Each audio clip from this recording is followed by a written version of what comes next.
4, versículo 12 e 13. Os irmãos acharam, amém? Diz assim: Amados, não estranheis o fogo ardente que surge no meio de vós, destinado a provar-vos, como se alguma coisa extraordinária estivesse acontecendo. Pelo contrário, alegrai-vos na medida em que sois coparticipantes dos sofrimentos de Cristo, para que também na revelação da sua glória vos alegreis exultando. Amém, igreja? Oremos nesse momento. Pai, obrigado mais um culto na tua presença, mais um ato de adoração. As canções podemos te adorar. Nós queremos pedir agora, Espírito Santo de Deus, capacita-me para transmitir à igreja aquilo que tu já tens falado no meu coração, e em nome de Jesus, abra o entendimento, prepare o terreno do coração para receber essa mensagem, a capacidade intelectual, em nome de Jesus. Espírito Santo de Deus, todo levante de Satanás para trazer desconcentração, para trazer falta de entendimento, para trazer inquietação, nós repreendemos agora em nome de Jesus. Que esse ambiente seja completamente tomado pelo Espírito Santo de Deus. Amém? Louvado seja o nome do Senhor. Pode sentar, Deus. Glória a Jesus.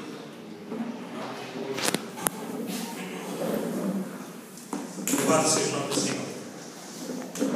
Queridos, os apóstolos, ao contrário, boa parte dos cristãos da atualidade, e alguns pregadores da atualidade, eles tinham plena convicção de que deveriam sofrer por Cristo e com Cristo.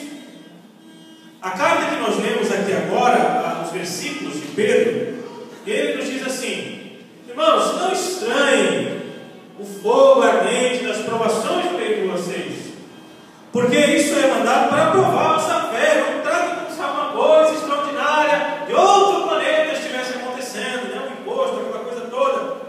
Falando para crente, né? Paulo Pedro está falando para crente, não bem limpo. Assim como estamos falando para crente, o crente é o meu limpo nessa noite. E ele vai dizer, pelo contrário, olha só como existe uma lógica invertida ao que é pregado na maioria dos casos hoje em dia. Pelo contrário, alegrai-vos na medida em que sois coparticipantes do sofrimento de Cristo. Aí você vê uma contradição enorme nesse versículo, na mentalidade de Pedro, e eu poderia citar uma enxurrada de versículos de Paulo nessa mesma direção, e nós percebemos que a mentalidade de quem andou com Jesus, dos apóstolos que nos ensinaram melhor o Evangelho, eles tinham plena convicção de que a vida cristã não é feita apenas de sofrimento, apenas de dias de sofrimento, mas que o sofrimento faz parte da vida cristã. Pastor, eu não gostei disso que o senhor está falando, então eu arranjo um monte de passagem da Bíblia, eu te passo um monte de versículos na questão, você risca, recorta, faz o que você quiser com a sua Bíblia, e dá atenção para outros que falam outras coisas. É o que Pedro está dizendo, pelo contrário, alegrai-vos na medida em que sois participantes dos sofrimentos de Cristo. Queridos, nós vimos isso presente na vida, no discurso dos apóstolos. Para agilizar aqui, se alguém puder abrir para mim em Atos capítulo 5, versículo 41, outro em Colossenses 1, versículo 11, e outro em 2 Coríntios capítulo 5. Vou repetir, alguém em Atos capítulo 5, 41. E eles se retiraram do sinédrio, regozijando-se por terem sido considerados dignos de sofrer afrontas por esse nome. Olha só, os discípulos, os apóstolos, agora começou a igreja, e o sinédrio, a instituição judaica que matou Jesus, agora começa a perseguir eles. E depois de eles saírem do tribunal, na mesma sala onde Jesus teve audiência do julgamento de Jesus, eles estavam naquela mesma sala onde Jesus foi condenado pelo sinédrio. E agora eles são interrogados, e eles saem lá felizes. Olha que honra, nós podemos sofrer junto com Jesus. É muito diferente, é muito diferente do que é ensinado hoje em dia. Colossenses 1, versículo 11. Agora o apóstolo Paulo: sendo fortalecidos com todo o poder, segundo a força da sua glória, em toda perseverança e longanimidade com alegria, Então, da perseverança. Perseverança por quê? Porque nem sempre a vida cristã é fácil. E o versículo 24, pastor Benito, mesmo capítulo, se você tiver aberto. Versículo 24. Capítulo 1. Agora me regozijo nos meus sofrimentos. Ele se regozija no quê? No Sofrimento. Por quê? Por vós. Repreencho o que resta das aflições de Cristo na minha carne, a favor do seu corpo, que é a igreja. Olha só, Paulo está dizendo que o sofrimento de Jesus na cruz não foi suficiente, mas ele deixou uma parte para que a sua igreja o faça. E depois você vai perguntar, mas pastor, por que tudo isso? No final dessa mensagem, se você ainda não entender o porquê que vale a pena sofrer por Cristo, eu te aconselho a fazer toda uma revisão da sua fé que você tem no cristianismo. Capítulo 2, ou melhor, 2 Coríntios, capítulo 1. 2 Coríntios, capítulo 1, versículo 5. 2 Coríntios, capítulo 1, versículo 5. O apóstolo Paulo também, né? Porque assim como os sofrimentos de Cristo se manifestaram em grande medida a nosso favor, assim também a nossa consolação transborda por meio de Cristo. E ele diz, aquele mesmo que permite sofrer com ele, também é ele que nos consola, amém? Então, Jesus que nos permite sofrer com ele, em contrapartida, ele também nos consola, nos conforta e nos fortalece. Você acredita nisso, amém? Isso é a palavra de Deus, que é algo incontestável, faz parte da mentalidade dos apóstolos ensinado pela igreja. Eles criam também que quem compartilha então desse sofrimento compartilhará da sua glória. 2 Coríntios capítulo 4, versículo 17, alguém? Última citação que eu vou pedir para os irmãos lerem. 2 Coríntios capítulo 4, versículo 17. Porque não é só o sofrimento, existe uma expectativa, existe uma esperança, existe um sentido para tudo isso. Porque a nossa leve e momentânea tribulação produz para nós eterno peso de glória. Então olha só, Acima de toda comparação. acima de toda comparação, há um sentido quando servimos a Deus e de alguma forma nos sentimos afligidos por isso, de alguma forma passamos por algumas lutas aqui nessa terra. Paulo está dizendo, não se preocupa, porque essa leve e momentânea tribulação, quanto mais nós temos, quanto mais nós suportamos e vencemos ela, um eterno peso de glória está sendo preparado no céu para nós, quando nos encontrarmos com Cristo, amém? Isso é o Evangelho, queridos, isso é o verdadeiro Evangelho. Letra D. A vida cristã não é feita apenas de sofrimentos, como eu disse, mas também faz parte disso. E por isso precisamos atentar para as lições do sofrimento de Cristo. Não podemos esquecer de sua dupla natureza, que aumenta a dor do seu sofrimento. Queridos, quando nós temos aqui uma percepção, por isso nós procuramos ensinar aqui um pouco de teologia, né? Um pouco sabemos, e demos um curso aqui recentemente na igreja, no 7 estudos sobre a natureza de Cristo. Quem chega aqui vai se lembrar, né, que a concepção correta sobre a natureza de Cristo é que ele é plenamente homem e plenamente Deus, ou seja, ele é 100% homem e 100% Deus. É uma natureza única, é o único ser com uma dupla natureza que existiu no universo e, portanto, quando estava na terra, é homem e Deus ao mesmo tempo. Não é meio Deus, meio homem, eu sou homem em um momento, Deus em outro momento, mas o tempo todo, plenamente homem e plenamente Deus. Talvez erroneamente algumas pessoas tendem a pensar que por conta dessa dupla natureza de Cristo, o seu sofrimento foi atenuado porque ele era Deus. Que talvez a sua dor na cruz, que talvez tudo que ele passou na sua vida tenha sido atenuado por conta dessa dupla natureza, mas pelo contrário, a dupla natureza aumentou, potencializou a dor de Jesus. É o que nós vamos estar vendo ao longo dessa mensagem. O fato de ser Deus homem ao mesmo tempo, isso aumentou a sua dor e o seu sofrimento.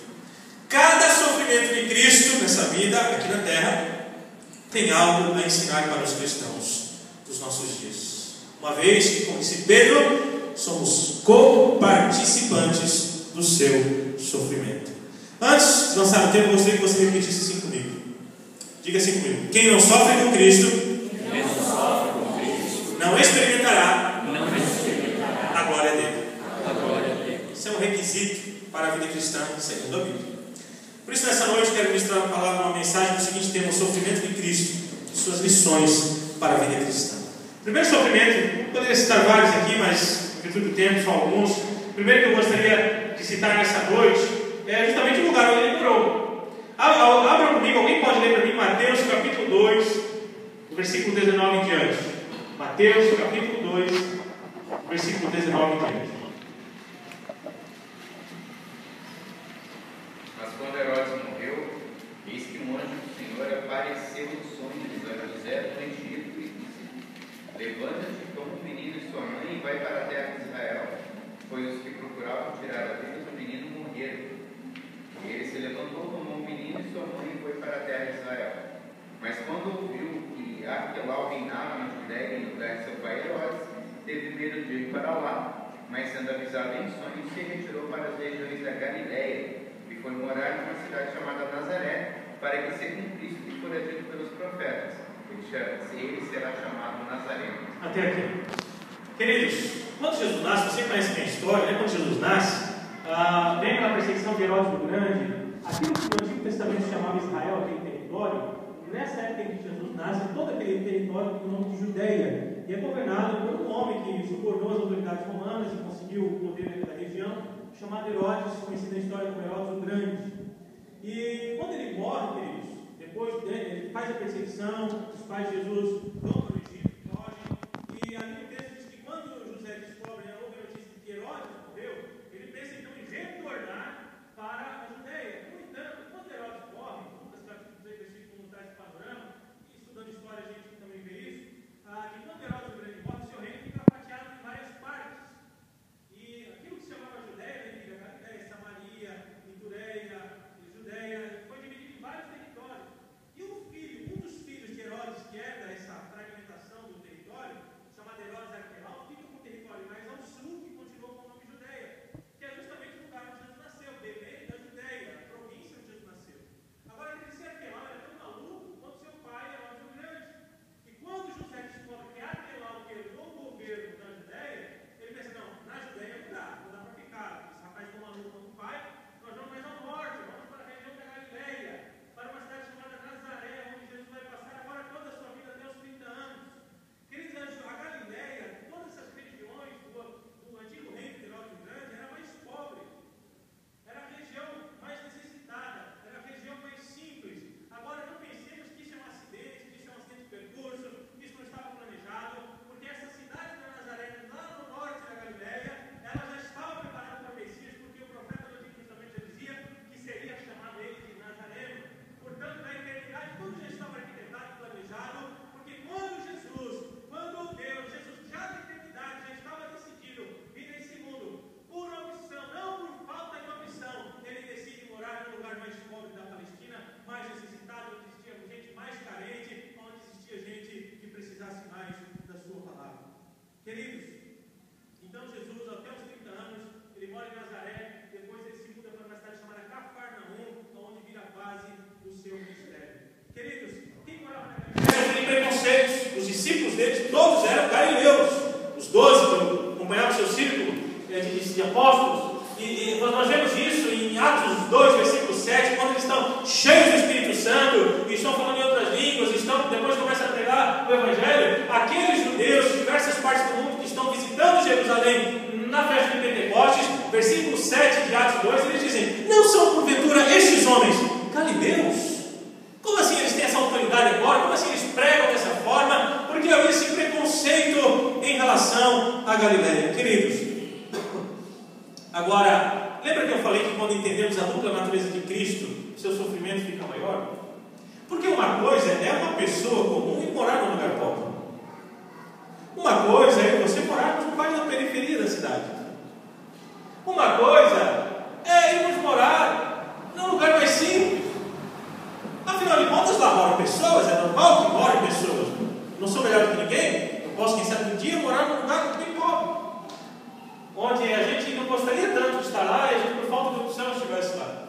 No entanto, quando nós entendemos a dupla natureza de Cristo, Jesus Cristo é Deus conosco. Ele se encarnou e habitou entre nós. Só que Jesus Cristo deixa a glória, deixa o melhor lugar onde se pode estar, deixa um lugar que, segundo o livro de Apocalipse, tem ruas de ouro e tem toda uma série de pedras preciosas. É algo que traz alegria aos olhos, e ele deixa esse lugar espetacular para ir morar na Galiléia. Aí você vê que o sofrimento é maior. Imagine você morar numa mansão e de repente você vai sair daqui, você vai morar na favela.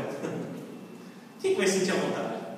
Jesus, por opção, deixa a glória, deixa o lugar mais espetacular que possa existir, para vir morar no lugar mais pobre, da região mais insignificante do Império Romano, do mundo da época. Sabe por que ele fez isso, queridos?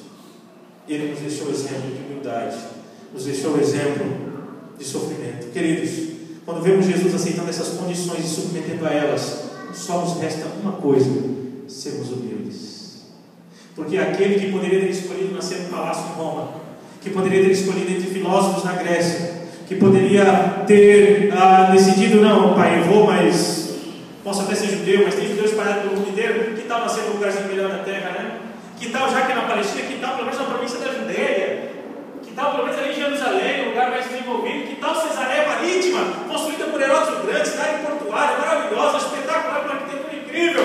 Por que não nesses lugares? Mas não, ele decidiu ir para a Galileia. Nós cantamos aqui Galileu, uma música do Fernandinho, né? Que exalta essa humildade de Jesus. Queridos, quando nós olhamos para essa abnegação de sofrimento em Cristo, só nos resta sermos humildes, só nos resta parar de ser murmuradores, reclamantes da vida, só nos resta, querido, parar de ficar reclamando em qualquer situaçãozinha da vida, de dificuldades que passamos, e aceitar as coisas que Deus nos propõe no nosso caminho, acreditando que de repente Ele pode mudar o cenário, que Ele tudo pode fazer, mas acreditando que Deus está no controle da minha vida e que Ele me permite passar por situações, porque é ali que Ele trata o meu caráter, é ali que Ele trata a minha vida. O Jorge deu aqui um milagre incrível, Deus abriu o mar vermelho, mas o que veio após o mar vermelho? O paraíso? Veio o deserto. E Deus desamparou seu povo no deserto? Não. Desde o Antigo Testamento essas lições existem. Nós servimos um Deus que faz milagres, um Deus que cura, um Deus que pode fazer um milagre na vida financeira. Nós servimos um Deus que pode fazer todas as coisas, mas nós servimos um Deus que nos prova nas dificuldades e nos sofrimentos que compartilhamos com Cristo. Quando nós olhamos para Jesus e sua opção de morar na Galileia, queridos, isso tem que fechar a nossa boca para todo e qualquer tipo de murmuração, porque aquele que vivia na glória aceitou morar na Galileia para pregar para a gente que precisava. Portanto, em nome de Jesus, pare de reclamar da sua situação. Em nome de Jesus, pare de murmurar da falta de dinheiro. Trabalhe, se esforce de forma honesta, peça a Deus para abrir as portas, mas enquanto você está vendo essa situação, aprenda com Cristo a sofrer sem reclamar. Amém, igreja? Louvado seja o nome do Senhor. Segundo sofrimento, relacionamento com as pessoas. Hebreus capítulo 12, versículo 3. Alguém abra por gentileza e leia para mim. Hebreus capítulo 12, versículo 3. Glória a Deus.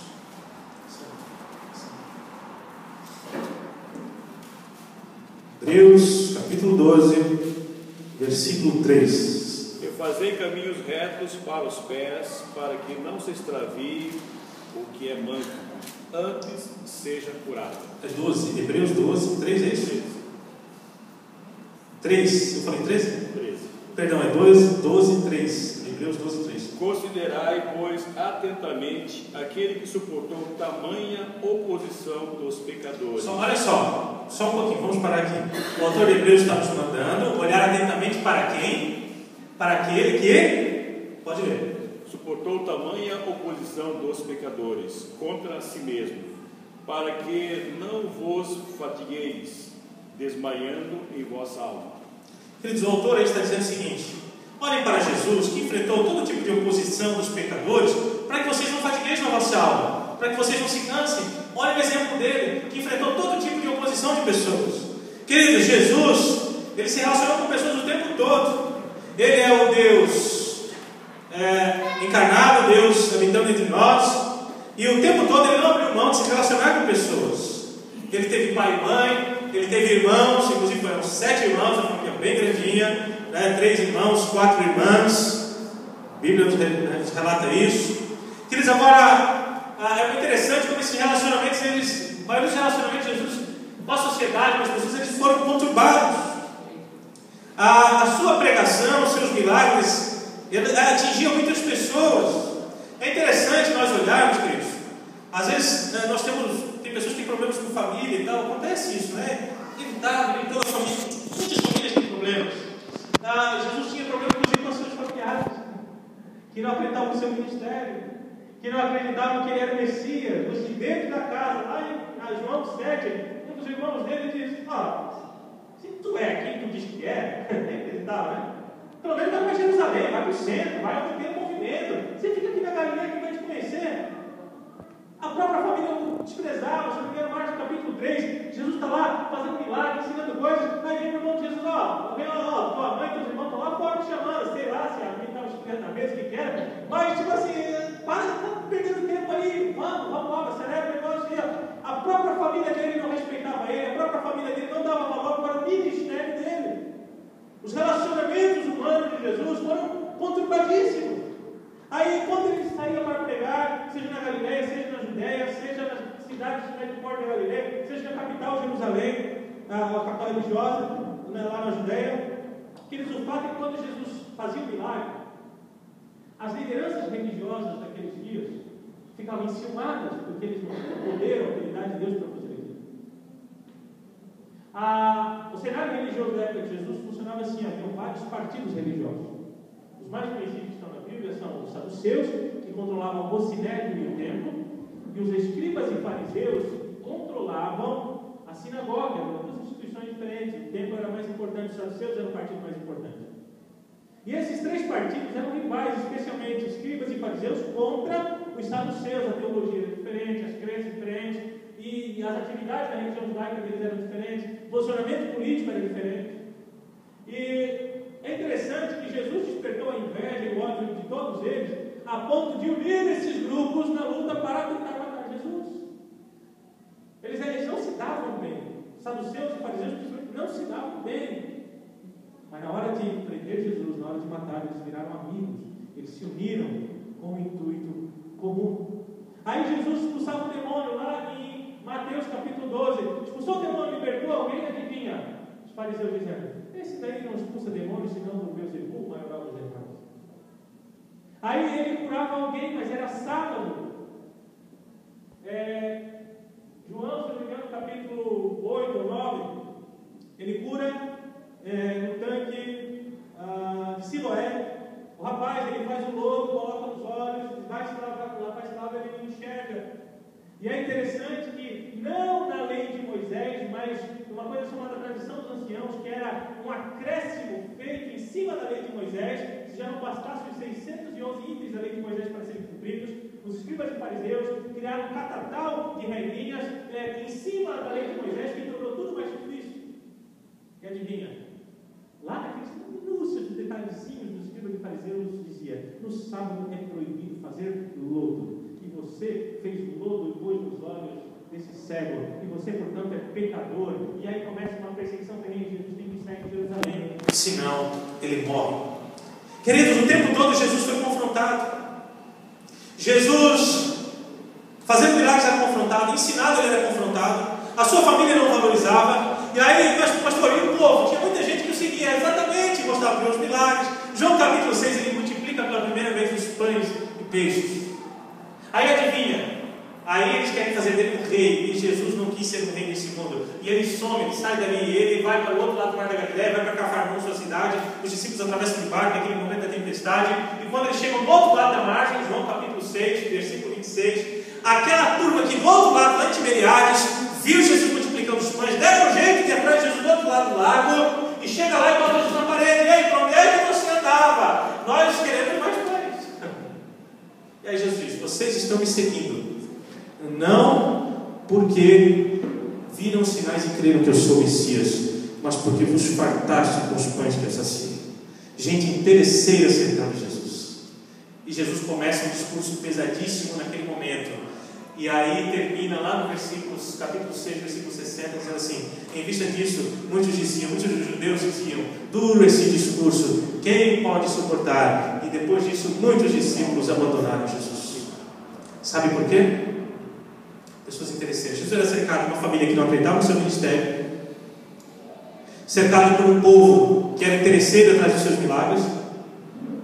Ele era confrontado o tempo todo por autoridades religiosas que questionavam seus milagres, dizendo que eram demônios que faziam. E sem falar que todas as vezes que eles iam fazer uma pergunta, sempre tinha uma malícia, uma casquinha de banana para eles escorregar. Quer um exemplo? Mateus 19. Mestre, o que você tem para falar de divórcio? Engraçado, ele estava dentro de um território governado por Herodes Antipas, aquele que cortou a cabeça de João Batista, quando João Batista questionou o casamento dele, que ele estava com a cunhada, casado com a cunhada. Agora, engraçado, coincidência, perto do rei Herodes Antipas, eles vêm perguntar sobre o divórcio. Por Jesus, numa situação de conflito com as autoridades, perto de soldados romanos, aí eles, mestre, é certo pagar tributos a Roma? Imposto a César? Por que a pergunta? Se ele diz, é correto? Povo judeu, aqui um traidor da nação, se ele diz, não é certo pagar, soldados romanos prendam esse revolucionário. As perguntas sempre tinham uma casquinha de banana. Ele é cercado de pessoas desse tipo. Você já pensou? Você morar num lugar ruim, a sua vizinhança quer o seu mal, no seu trabalho as pessoas querem te derrubar, e na sua família você não ter apoio? Jesus sabe o que é sofrer, meus irmãos. E com detalhe, ele precisava disso? Não precisava disso. Ele sai da glória onde anjos o adoram, onde ele é reconhecido de eternidade em eternidade, e ele vem para um lugar para ser questionado, confrontado, humilhado. Relacionamentos não são fáceis. Agora, queridos, todos os obstáculos de relacionamentos humanos tiraram Jesus da cruz? Tiraram Jesus da cruz? Não, ele estava resoluto em ir para a cruz. Até mesmo um discípulo muito querido seu, chamado Pedro, no seu íntimo, grupo mais íntimo, já falamos desde família, do povo judeu, das autoridades religiosas. E que tal os 12? Ali tem um traidor no meio. O que diz que mais ama ele vai pegar ele no momento mais crucial. Os outros vão correr na hora da cruz, possivelmente só João fica. Fácil se relacionar com pessoas, né? Minha esposa nos mostrou uma reportagem para mim no Japão, irmãos. Eu achei engraçado, mas é triste. Seria engraçado se não fosse triste. No Japão, com toda a tecnologia, eles criaram um tipo de boneca que é usada, creio, para fetiches sexuais. Bonecos que parecem seres humanos. Só que a reportagem mostra que isso está transcendendo a utilidade sexual daquelas bonecas. Homens que fazem reportagem com homens, que normalmente são trabalhadores, são bem-sucedidos, eles passeando no parque com a boneca, eles indo na academia surfar com a boneca, e aí entrevista aqueles homens, eles dizem, olha, é uma alegria para mim quando eu saio do serviço, eu sei que ela vai estar acordada me esperando. Hoje, quem sabe, coloca o link da reportagem no grupo dos irmãos. Chega a ser engraçado, mas é triste, sabe por quê? Pessoas cansadas de se relacionar com pessoas. Pessoas feridas. Pessoas que não conseguem mais se relacionar com pessoas. Se relacionar com o ser humano é fácil ou difícil, irmãos? Difícil, né? Às vezes até com os próprios parentes. Às vezes dentro da família é difícil o relacionamento. Com os amigos frustram. Queridos, agora preste atenção aqui. Você sabia que tem muitas pessoas que não querem fazer a obra de Deus porque estão frustrados com pessoas? Você sabia que tem muitas pessoas que não querem se envolver mais na obra de Deus porque elas não querem mais incomodação? Você sabia que tem pessoas que não querem fazer a obra de Deus porque nem sempre é fácil fazer a obra de Deus? E eu te digo, não é fácil mesmo. Porque em qualquer nível de relacionamento, em qualquer lugar, seres humanos são sempre difíceis. E na igreja eles não se tornam fáceis. As pessoas são sempre pessoas. Vão ser transformadas por Deus, pelo Evangelho, mas sempre vai ficando uma coisinha ou outra que atrapalha os relacionamentos. Fazer a obra de Deus significa se envolver com pessoas. Me lembro do diretor de seminário que dizia assim, né? Tinha um vozeirão. Se você não gosta de gente, eu não sei o que você está fazendo aqui. Se você não gosta de pessoas, por que você quer ser pastor? Fazer a obra de Deus implica em abnegação, em resiliência, em capacidade de absorver os impactos das dores, das tristezas, das angústias, dos sofrimentos e continuar firmemente servindo ao Senhor.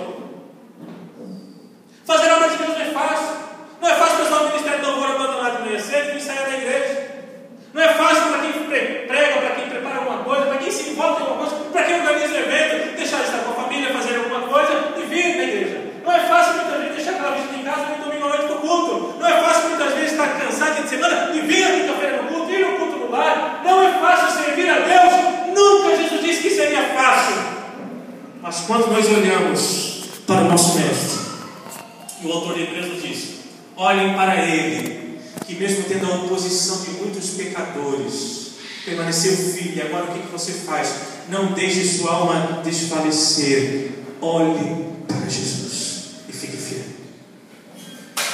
A obra de Deus depende de você encarar os desafios.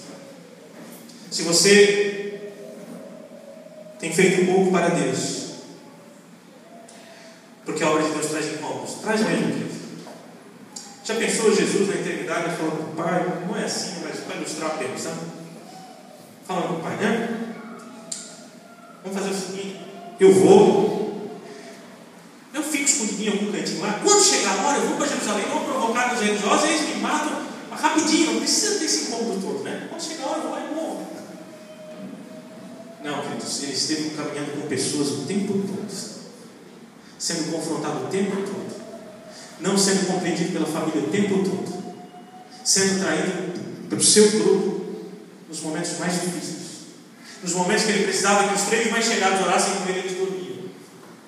Mas isso não impediu a obra da cruz, porque ele estava decidido no que ele estava para fazer, porque ele sabia o que ele tinha para fazer. Você tem que saber de uma coisa: quem está aqui, eu creio que todo mundo é crente. Você foi chamado para servir a Deus fazendo o melhor. Aquelas ferramentas que Deus colocou na sua mão é para você colocar à disposição do reino de Deus. Aquilo que você sabe fazer é para você servir e colocar ao Senhor. Aquilo que você não sabe fazer, mas precisa aprender, peça ao Senhor capacitação. Porque você foi chamado para servir a Deus, não meia boca, não pela metade, não oferecendo o que sobra do seu tempo, não oferecendo o que sobra da sua vida, mas Ele te chamou para amar a Ele de todo o seu coração. O que eu vou rejeitar para ele? Se ele decide vir para um lugar pobre, ele sofre, ele se relaciona com pessoas, ele sofre nesses relacionamentos. Queridos, na hora do julgamento no Sinédrio, aquelas pessoas não tinham a menor noção que era Deus que estava diante deles. Eles tiveram uma linda oportunidade de ver face a face Deus. Paulo nos diz, João, ele mesmo disse: quem vê a mim, vê ao Pai. E ele estava ali no Sinédrio, e no Sinédrio, um dá um tapa e diz: adivinha quem foi que te bateu?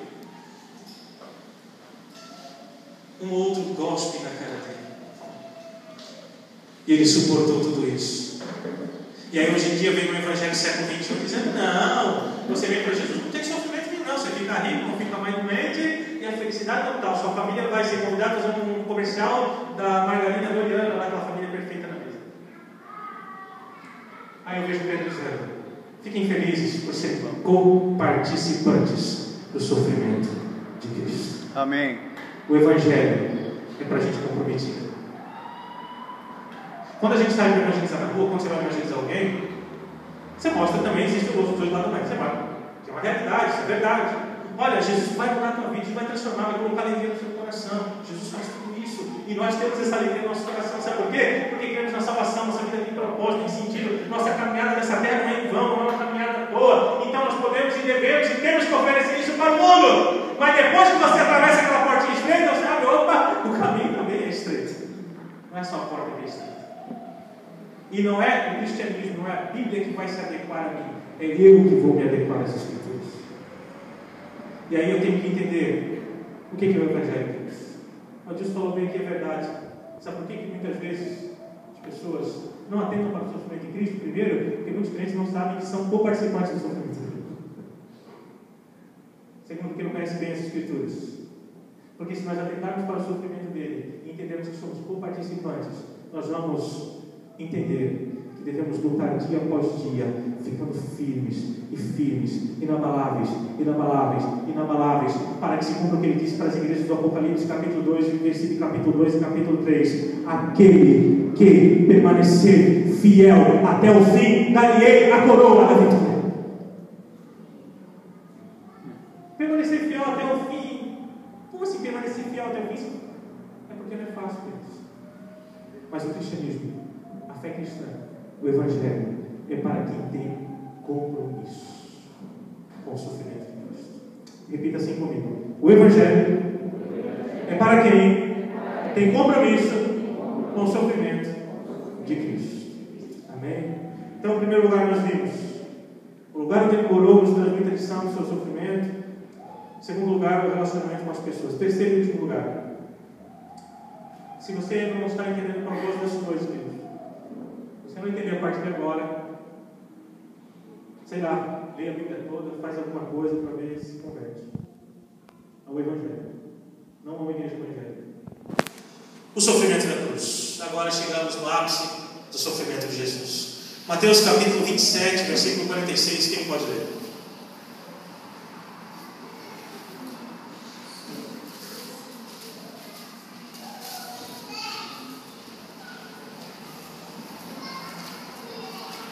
Mateus 27, versículo 46. Por volta da hora nona, clamou Jesus em alta voz, dizendo: Eli, Eli, lama sabachthani, o que quer dizer: Deus meu, por que me desamparaste? Amém, até aqui. Queridos, o ministério sofrido de Jesus, a vida é ministério, né? Já começa sofrido no nascimento. Olha só que interessante, né? Quando ele é gerado no ventre, o pai quase que o rejeita, né? É ou não é? José não ficou desconfiado? Normal, né? Que ficasse, né? Ele quase que é rejeitado pelo pai já no ventre de Maria. Quando nasce naquelas condições. Seus pais viram refugiados. Tem gente que não gosta de refugiados, né? Se esquece que Jesus foi refugiado. Foi refugiado no Egito, se refugiou lá por causa da perseguição de Herodes. Quando volta para um lugar pobre, e ele cresce no lugar pobre. Aí exerce o ministério, gente, todo esse cenário que já foi descrito aqui. E aí quando ele vai cumprir o propósito de ter vindo a esse mundo, que é a sua morte de cruz, queridos, aí é o ápice da sua dor, aí é o ápice do seu sofrimento. Queridos, algumas horas antes da crucificação, Jesus já entendendo tudo que iria se passar na cruz, no Getsemane, quando ele está orando, você conhece a história, e soa gotas de sangue.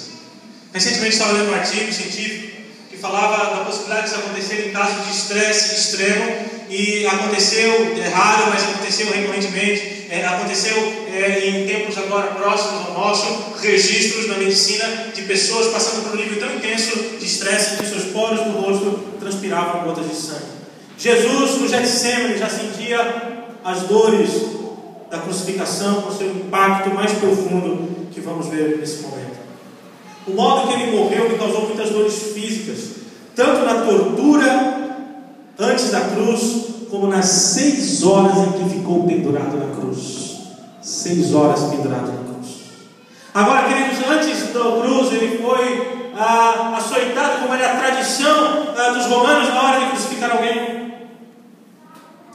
Os romanos utilizavam ferramentas de tortura terríveis, chicotes com vários chicotes de couro amarrados no cabo, com ganchos nas pontas, que cravavam nas costas do crucificado e arrancavam pedaços de carne. As torturas foram das mais diversas, a humilhação, uma coroa de espinhos para debochar das notícias que circulavam que ele se dizia rei dos judeus. E ele passa por aquela via cruzes, porque a crucificação acontecia fora dos portões de Jerusalém. Sabe para quê, queridos? Para se cumprir o ritual do sacrifício no Antigo Testamento, porque o animal sacrificado no templo, depois ele era queimado fora dos portões de Jerusalém.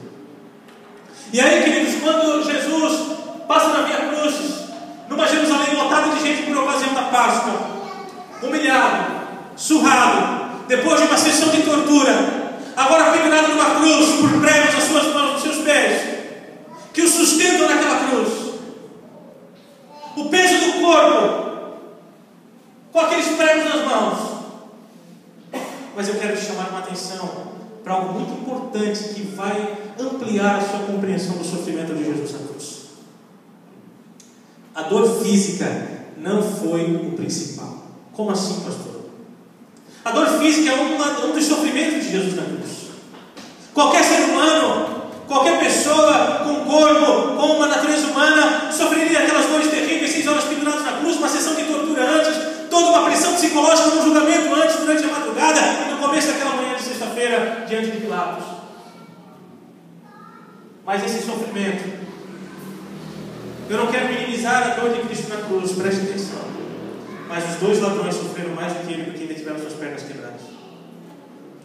Você tem que entender para o sofrimento de Cristo, não apenas na perspectiva da dor física. Você precisa entender isso na questão teológica. Porque pessoas ao longo da história talvez tenham até tendo mortes mais sofridas dentro da crucificação. Embora a dor seja terrível, embora seja algo impensável, imaginável, ficar pendurado por pregos de uma madeira, nós precisamos entender as Escrituras, porque Jesus faz a obra e Paulo e os apóstolos explicaram. E quando nós lemos Romanos e outras cartas, nós entendemos de fato o que está acontecendo na cruz. O versículo que nós lemos, queridos, Jesus está na cruz e no momento final ali, na hora de expirar, de morrer, ele desesperado grita: Pai meu, por que me desamparaste? Nós precisamos entender, queridos, que não é apenas a dor física fica em segundo plano nesse momento. Mas Jesus tem uma natureza divina. Lembra que eu falei? Quando entendemos a dupla natureza de Cristo, entendemos melhor o seu sofrimento. Porque o sofrimento, a dor física, era muito menor e nós não podemos compreender que dor é essa que Jesus sentia, porque não temos a sua natureza. Mas quando Jesus estava na cruz, os pecados da humanidade começam a vir sobre ele pelo seu pecado.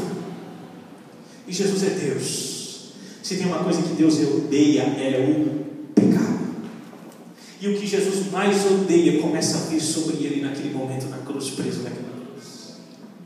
O meu e o seu pecado começam a vir sobre ele. Isaías 59, versículo 2 diz: os vossos pecados fazem separação entre mim e vós. Sabe o que significa isso, queridos? Naquele momento da cruz não havia mais comunhão entre o Pai e o Filho. E ele grita desesperado: Pai meu, por que me desamparaste? Naquele momento ele não tem mais comunhão com Deus. E isso é o pior que Jesus poderia sentir. Queridos, e prestem bem atenção. No capítulo 5, versículo 9 de Romanos, diz que o sacrifício de Jesus na cruz desviou a ira de Deus sobre nós. Na cruz nós temos a manifestação de dois atributos de Deus. Nós estudamos aqui os atributos de Deus. Os atributos de Deus que mais se manifestam na hora da cruz. O mais conhecido, que sempre falamos, o amor de Deus é manifestado na cruz.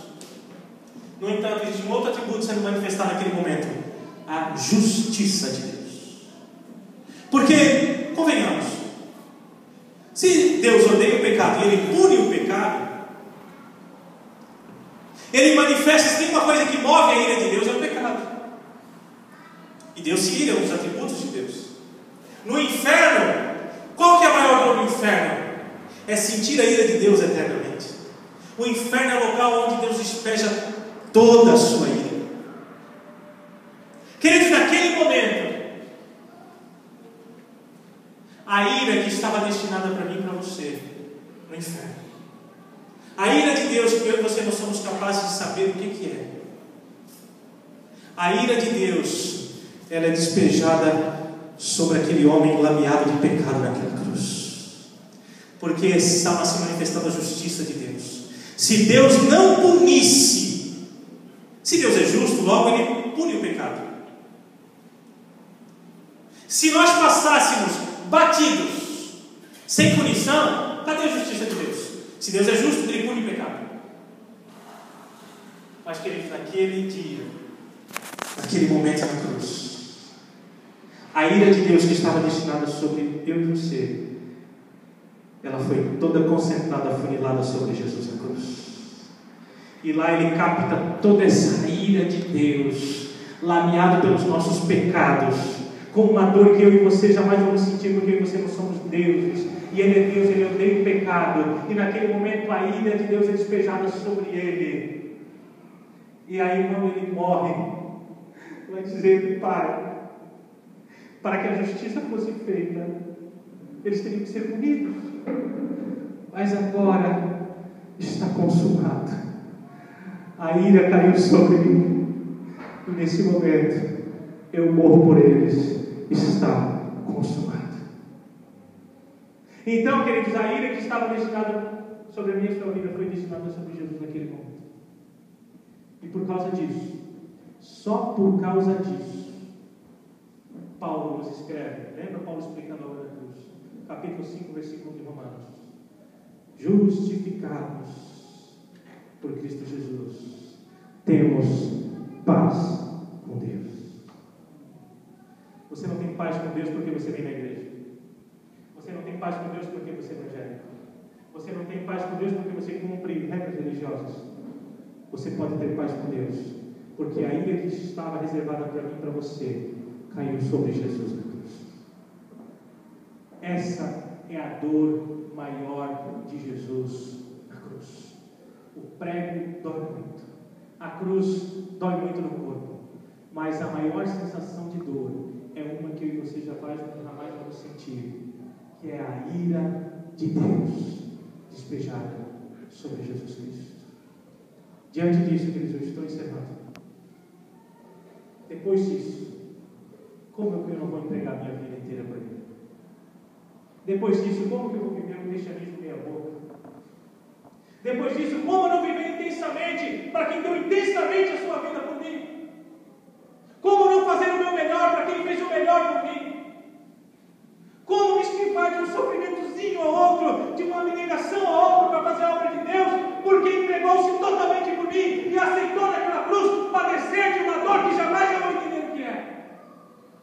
Há uma canção muito linda que diz que eu jamais vou entender o preço dos meus pecados lá na cruz. É por isso que o autor dessa canção diz isso. É porque jamais vamos entender mesmo. Crucificação, pregos à cruz, Pedro foi crucificado, Paulo foi decapitado.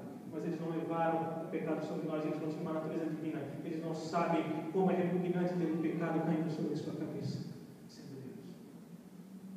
Diante disso, Deus, só nos resta lutar para viver em santidade, para fugir do pecado, depois de tudo que Ele fez. Imagina, é uma ilustração, imagine como se Jesus estivesse naquela cruz todo lameado pelos nossos pecados. Aí Ele morreu. Aí você não contente, pega mais um baldezinho, opa, mais um pouquinho, Jesus, toma ele. Mais um pecado. Isso exige compromisso. Quando nós entendemos o Evangelho, Deus, Ele exige de nós uma abnegação nessa vida. Exige renúncia. E qualquer pregador, Paulo disse assim: se alguém colocar sobre o Evangelho que eu estou pregando qualquer outro ensinamento em cima, seja anátema, amaldiçoado. Este é o Evangelho de Jesus, onde os seus discípulos são chamados para serem coparticipantes do seu sofrimento, porque quem aceita padecer com Ele aqui, um dia será honrado na glória, assim como Ele é honrado pelo Pai, quando Ele ressuscita. Louvado seja o nome do Senhor. Vamos ficar em pé nesse momento. Louvado seja o nome do Senhor. Deus tem uma canção, Deus. Vamos deixar na cruz. Vamos adorar a Deus nesse momento. Louvado seja o nome do Senhor.